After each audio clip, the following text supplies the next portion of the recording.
Moin, ihr wunderbare Menschen des Interwebs. Ich begrüße euch ganz herzlich zurück zu meinem Let's Play von The Great Ace Attorney Chronicles.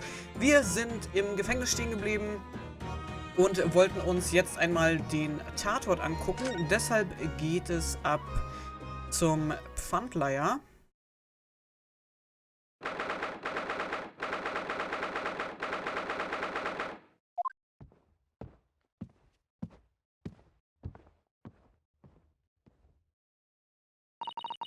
This is where it happened then, last night. That's right, the two thugs I told you about were obviously ransacking the place looking for valuables. But, apart from the policeman in here, you wouldn't know anything had happened. There's no sign of a disturbance. No, you're right about that actually. In fact, if anyone, it's the police who seem to be the ones doing the ransacking. I know what you mean. They are like a gang of organized criminals, all dressed in black. Oi, I heard that. Oh, Inspector, good morning. I suppose I ought to thank you for your vigilance last night. We got to the scene before it was disturbed at least. Shame you let the two rogues get away, mind. Yes, I'm sorry about that. I thought you assigned extra men to the beat around here, Gregson. Now look what's happened. Hurley's been injured because there weren't enough police on duty. Your ladyship, no one told me you were coming. I expect you to take full responsibility for what happened to Hurley and see he has the very best medical care. Of course, your ladyship. The very best doctors in the capital are tending to him as we speak. And I don't think it's Runo's fault that the rogues managed to get away, is it? Chasing criminals is the police's job. Absolutely, your ladyship. As you say, ma'am, as you say. The gent in black is totally blameless. Everyone's in agreement about that. Would you believe it? He's like a completely different person with Iris. Talk about a personality change. Oh, where are me manners? Are you thirsty, your ladyship? Perhaps you would like some juice? Some nice refreshing fruit juice? Oh, why? Are you thirsty, Gregson? I have some of my special herbal tea with me if you would like some.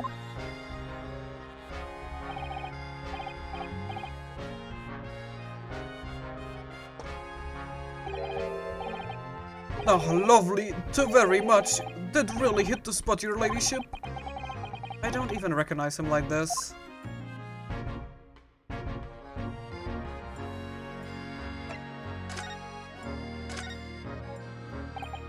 So, how's the investigation going, Inspector? Nothing to it really. Very simple case this. There's some very definitive evidence. We're just about to charge the diver we arrested last night, in fact. Gina, you're going to charge her? That's right. Should be able to bring her before the judge at the Bailey tomorrow. Definitive evidence, you say? What is it? Come on, show me. Your ladyship, as much as I wish I could oblige you, I'm afraid. Ah, I see. You've already captured the pair of thugs who broke in here last night, have you? What the? And you're going to put them on the stand as witnesses, are you? How could you? How could you possibly know that? I had a feeling, that's all. Remind me never to try to keep a secret from Iris. So you've arrested the two men who shot Mr. Sholmes, have you? Well, yes, they were rounded up pretty quickly by the lads on the beat. And Miss Lestrade is being held at the prison? She should be. That's assuming she hasn't lifted the key from the jailer, of course. Can you tell us anything about Mr. Sholmes? What's his condition? Sorry, I'm not at liberty to divulge that information. Scotland Yard matters are strictly confidential. Well, I know he's being operated on that Saint Sinners. Why can't I see him? I'm family, you know. I am terribly sorry, your ladyship. It's the hospital's policy. No visiting at all. The bullet must have hit an artery. Artery? arterie in his midriff. He's lost a fair bit of blood. Oh no.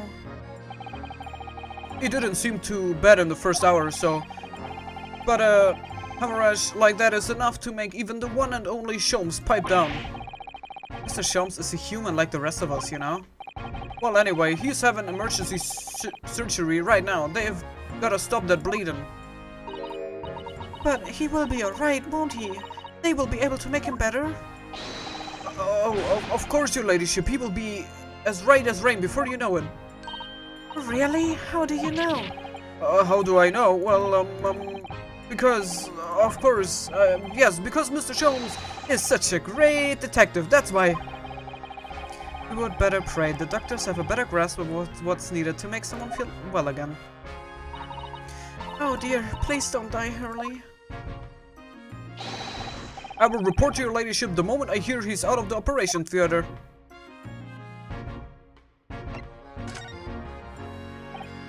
I couldn't help noticing, Inspector. What? Out with it, sunshine. Well, there seems to be a marked difference between the way you talk to me and Iris. Watch the sauce, Sonny. I'm a copper and we don't go on for favoritism. But he's right, you do treat us differently. It's cause of those adventures of Sherlock Sholmes stories. That's why. I crop up in them, don't I? Inspector Tobias Gregson. Oh, well, yes, because you're an acquaintance of Hurley's. What did you write about the Inspector, Iris? I don't remember, really. It was one of Sholmes' lines. Gregson is the smartest of the Scotland Yarders, is how he put it. Oh, did I write that? And you know what the one line did for me, huh? The very next month my pay doubled. Doubled, I tell you. That's amazing. All because everyone at the yard reads them. They read all the Sherlock Sholmes stories. They have even set up a fan club for me.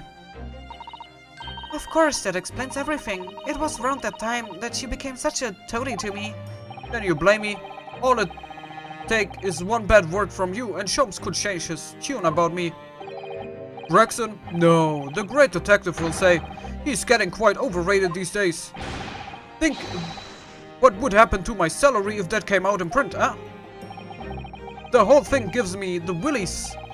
I can't tell you how many nights of sleep I've lost to worrying about it. But that would never happen, Grexy. Every month when the new Rance magazine comes out, my hands are trembling as I turn the pages. Oh, how awful for you. Here, have some of my tea to settle your nerves.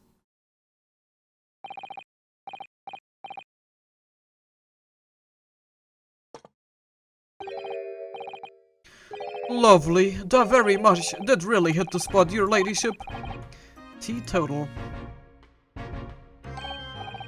Oh yeah, there's something I was supposed to talk to you about actually, Mr. Naruhodo. Yes, what is it?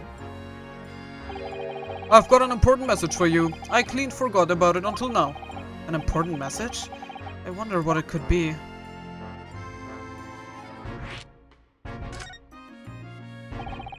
Are you going to tell me what this important message is then, Inspector?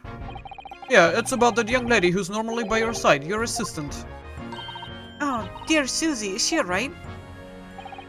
She's at the station, isn't she? Being questioned, I believe. Nope, not anymore. She had to head off. Head off? Where?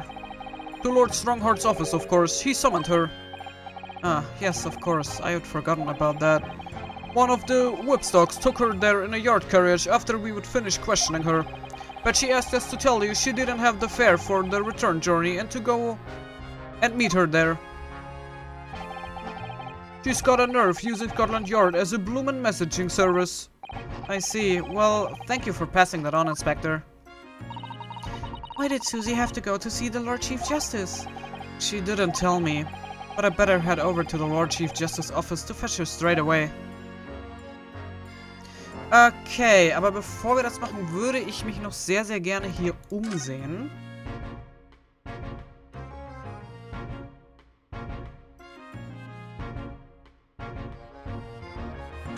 Ja, ich würde mir gerne auf jeden Fall den Kalender einmal angucken. Alright then, let's see what we can uncover. Oi, what do you think you're doing, Sunshine? You can't touch anything in here. But we were hoping to investigate. This is a crime scene, for Pete's sake. No touching. What's the problem, Grexy? Bruno's a lawyer, you know that.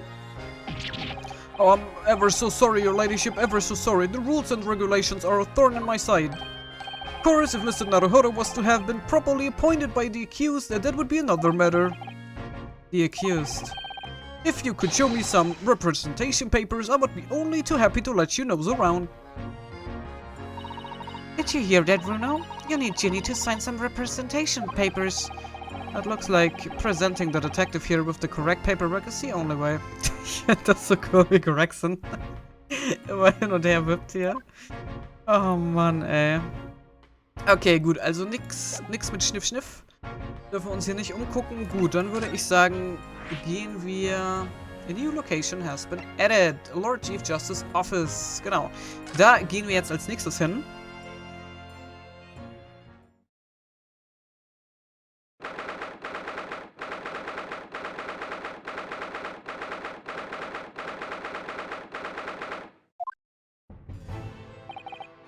Yes. No matter how many times I come here, I always get the same sense of oppressiveness somehow. Do you think the place is oppressive? I think it's normal. How so? I mean, look at that suit of armor over there. You can't take that seriously, can you? Maybe it thinks the same about you. So everything is clear with regard to tomorrow's arrangement, I trust? Yes, thank you very much. There they are, the son and Lord Strongheart. I wonder what they are talking about. They both look very serious. Very good. There is nothing further to discuss. You may return to your lodgings. No doubt you have much to do in preparation for your return to your homeland. Wait, did you say your return to your homeland? Susato-san.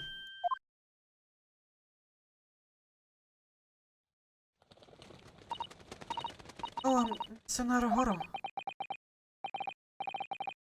What was all that about? Mr. Naruhodo, thank you for coming to collect your colleague. What's this all about? Why were you talking about Miss Susato's return to her homeland? And then... tomorrow?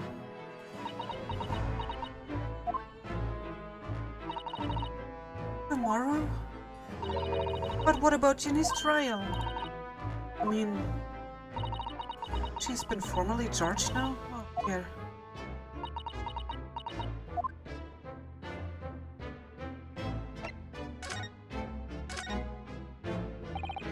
Miss Susato, what's all this about? Oh, please don't concern yourself, Mr. Naruhodo. It's only me going back to Japan. Your life here can continue just as it has. That's not what I asked. What happened? Why are you leaving? My father has fallen ill. Oh no. Professor Mikotoba? If I may... yes, sorry. You must be the defendant, Ryunosuke Naruhodo, I believe. Yes, that's right. My name is Eugene Mikotoba. I'm a professor of forensic medicine at Yume University.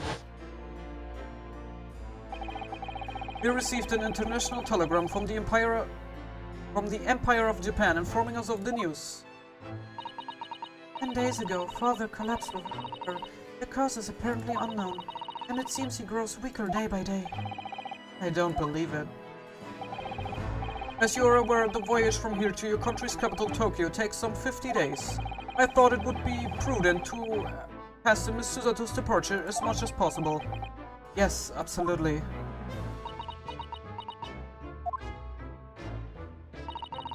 I will leave London first thing tomorrow morning. Can't believe this is happening.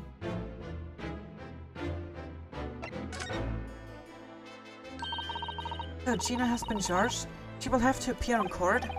Yes, she was formally charged a few hours ago, and the date of the trial has already been set for tomorrow.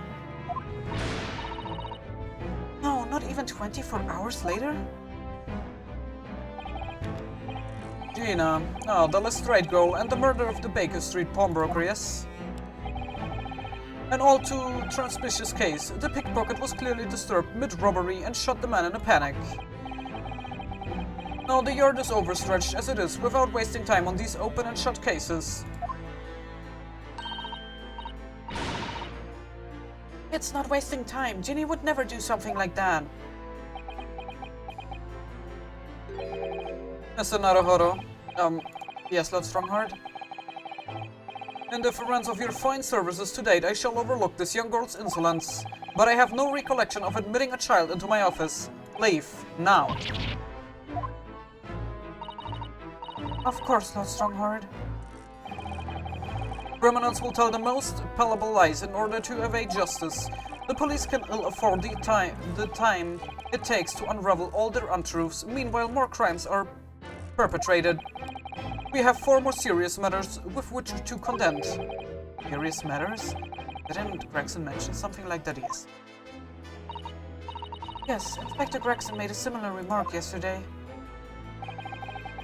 It's no concern of yours, though I'm sure I need not remind you of that.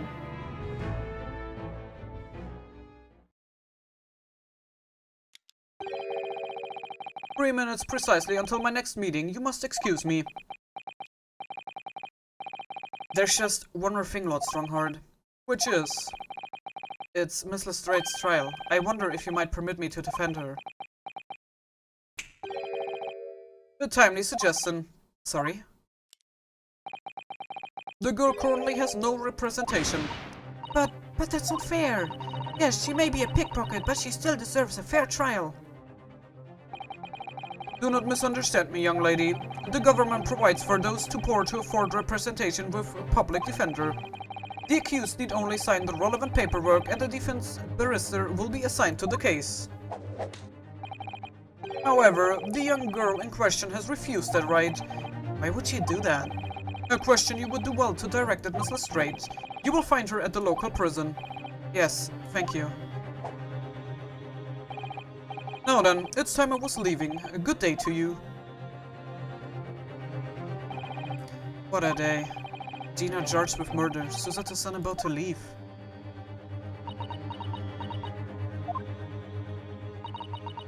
Come, Mr. Naruhodo. Iris, you must make haste. But Susie... You're leaving for Japan tomorrow morning, aren't you? Don't you have packing and things to do? As Mr. Naruhodo's judicial assistant, my personal circumstances are of no consequence. My sole purpose remains to help you in whatever way I can. Thank you, Miss Susato. It's a very pensive look. I think we ought to visit Gina first. In any case, I should like to wish her well before I leave.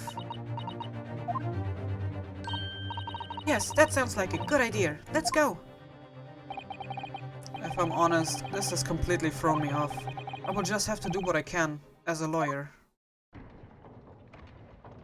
Dann würde ich mal sagen, geht es ab zu Gina ein weiteres Mal und hoffentlich können wir sie davon überzeugen, dass wir ihren Fall übernehmen dürfen. Natürlich ist es jetzt sehr, sehr traurig, wenn Susato wirklich uns verlassen muss und gehen muss, aber natürlich auch komplett verständlich, wenn ihr Vater krank ist und man weiß, wie schlimm das ist. Hello again, Gina.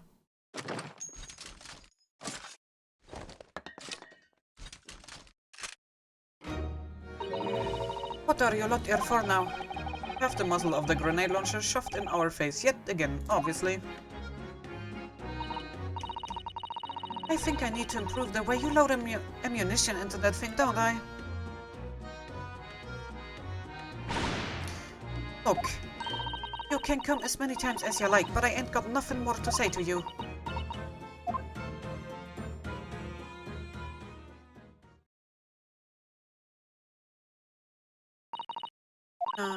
I wonder if you might hear me out. There's something I would like to say. But I am sorry to say that I must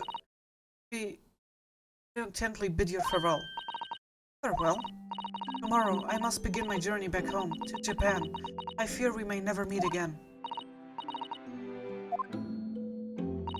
I have had the pleasure of meeting so many lovely people here in London. I have so many wonderful memories. Yet, as things stand now, It will be a glum parting indeed. Poor Iris is so miserable. Well, that ain't my business. Both Iris and Mr. Naruhodo believe you to be innocent, Gina. They have put their faith in you. But somehow, you can't find it in your heart to put your faith in them. Yeah, that's right, I can't. What of it? It grieves me greatly to have to say goodbye to my friends when they are so clearly unhappy. Because of you. But it's my fault. Yes, so I have one final request, Gina, for our paths never cross again. Right here and now. I want you to show both of them that you don't deserve the faith they have invested in you. Only by doing that will you truly be as alone as you claim to be. What are you talking about? What do you expect me to do, huh? You have told us that everyone lies.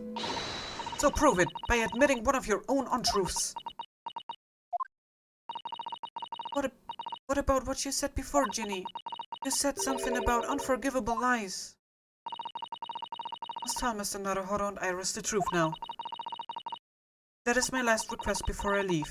My last request as a judicial assistant. No, I can't. Whatever these lies are, they are obviously weighing very heavily on Gina's mind. Gina, I could be wrong, but is it something to do with what happened 2 months ago? Something about the trial? The one in which Magnus McGilded was acquitted? The case of that mysterious murder that took place inside the omnibus. You were called as a witness by the prosecution. Is that what this is about? Yeah, you're right. Because in that trial, I lied like you wouldn't believe. Will you tell us about it now?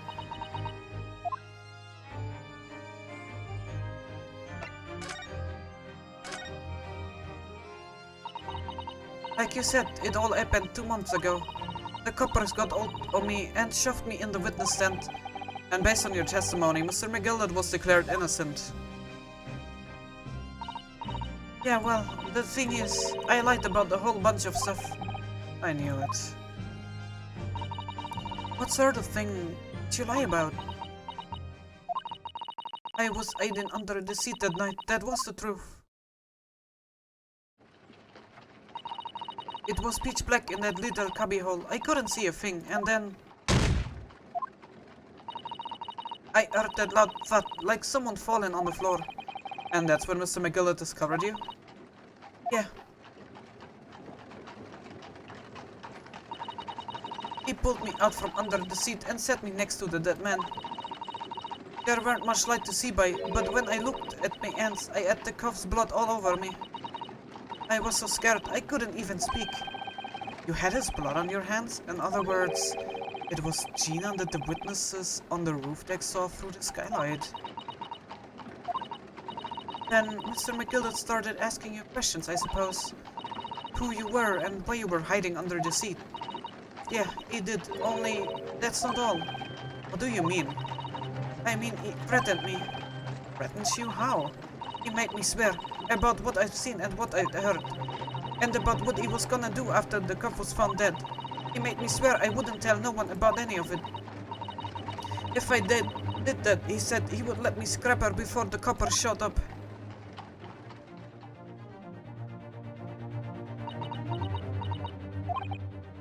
Gina, you must tell me what he swore you to secrecy about. What you saw, what you heard, everything.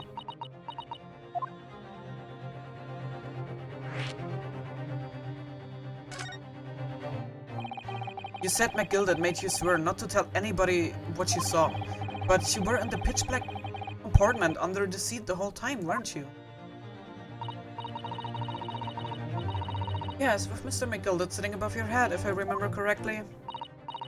Yeah, that's true, but it was when I heard the thud of the cuff hitting the floor, I let out a little scream, see? Couldn't help it.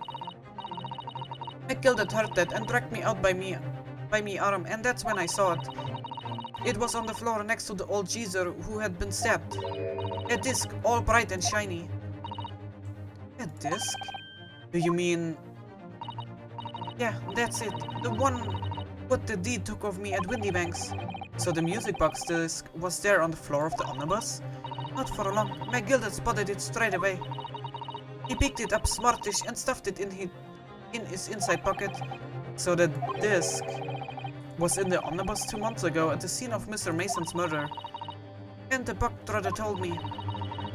I weren't to mutter a word of it to no one.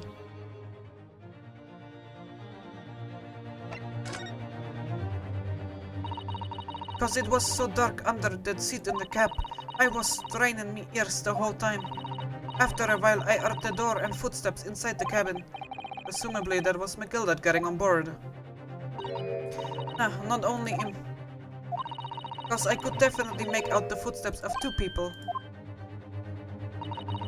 In that case, it would seem likely that it was Mr. McGilded and the victim. The phrase fired Mason. In his testimony during the trial, Mr. McGilded claimed he slept during the carriage ride. But whenever I'm in a carriage, I'm taken with a fierce tiredness and I always succumb to it. And your own testimony, Gina, supported this. All I could hear was the Irishman snoring. Yeah, that weren't exactly true. Neither of them was asleep. I could hear them talking the whole time in low voices. What were they talking about? Sorry, I don't know. The sound of the horses and the wheels was too loud. But that still tells us something. Mr. McGilded and the victim knew each other. So McGilded was lying as I suspected.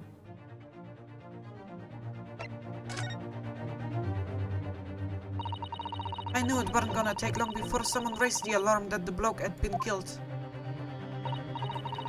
Yes, you were quite right. The other passengers on the roof deck noticed very quickly. So when the cab came to a stop, McGilded told me to hide back under the seat again. I climbed in and waited. The 2 cops from up top ran off to get the coppers.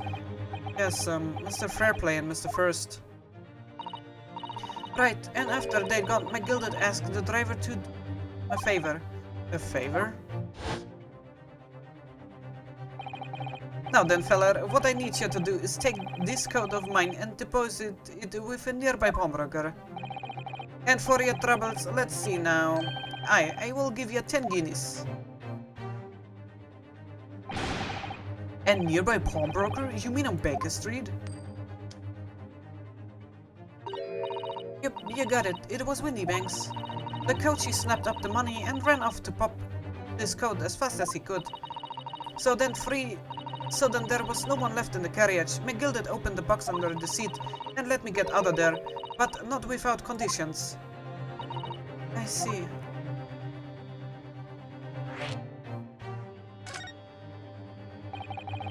What were McGilded's conditions then? For letting you go free, I mean. Not telling a soul, not for anything, about what I saw and what I heard. And there was something else as well. There's more? Yeah. This is the most important thing, he said. I'm after sending the coachman on a little errand for me with some small change in his hands. Now then, did you hear what I asked of him? Did you see anything at all? You asked to go poop Pierre Weasel, right? Aye. The fiend's taken me overcoat to deposit with a pawnbroker hereabouts, and I want you, lass, to take the redemption ticket for it. You understand? What, you want me to have the ticket? That's right, and I will come fetch it from you later, sometime within the next 2 months. You're to hang on to it until then, is it clear? And whatever you do, don't lose it. Alright then. And in case I might happen to be delayed at all, you're to go to the pawn shop at Windybanks, so it is, and you're to extend the loan before the 2 months is up. If you forget, the article will be forfeited and any old fiend could come along and buy it. But I ain't got that kind of brass. Here's £5, that should be enough. Do we understand each other, lass? Don't try anything funny now. If you go against me... Yeah, I get it. Good. And one more thing. In a few days from now, you will be visited by the police, I've no doubt. The coppers? Aye, they will come asking you to take the stand in court to testify as a witness. So let's just have a wee chat about that, shall we? What it is that you might say, and what it is that you won't.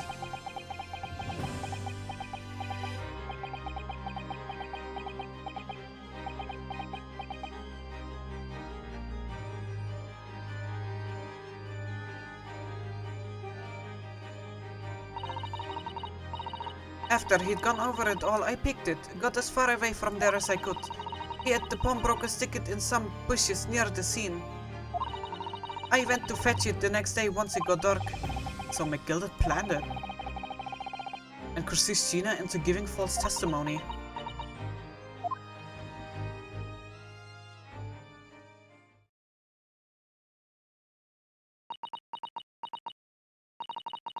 I bet you're ready to string me up, eh? I lied, in that big old courtroom. I told some crockers.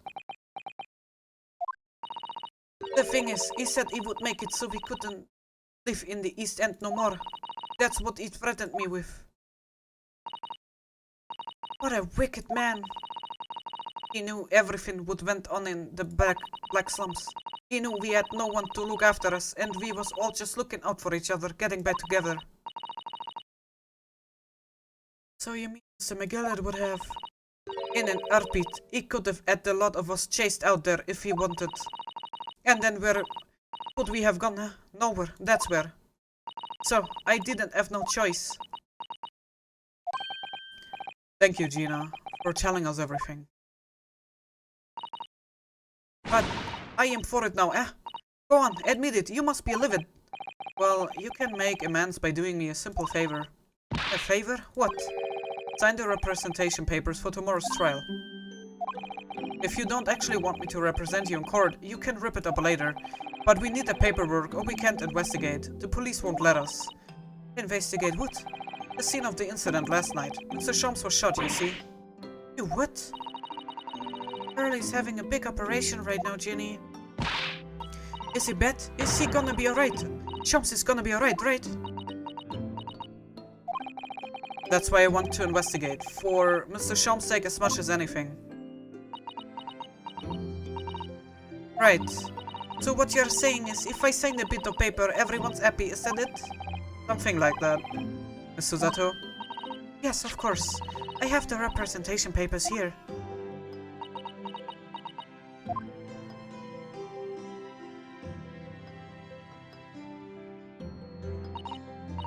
I don't need no one to stick up for me though. No lawyer or nothing.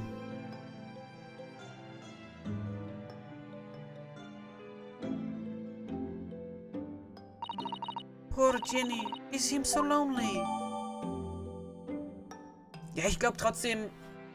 Ich glaube, dass Gina das alles tut, weil sie uns erstens nicht mit reinziehen möchte. Also sie möchte uns, glaube ich, schon so weit aus der Sache raushalten.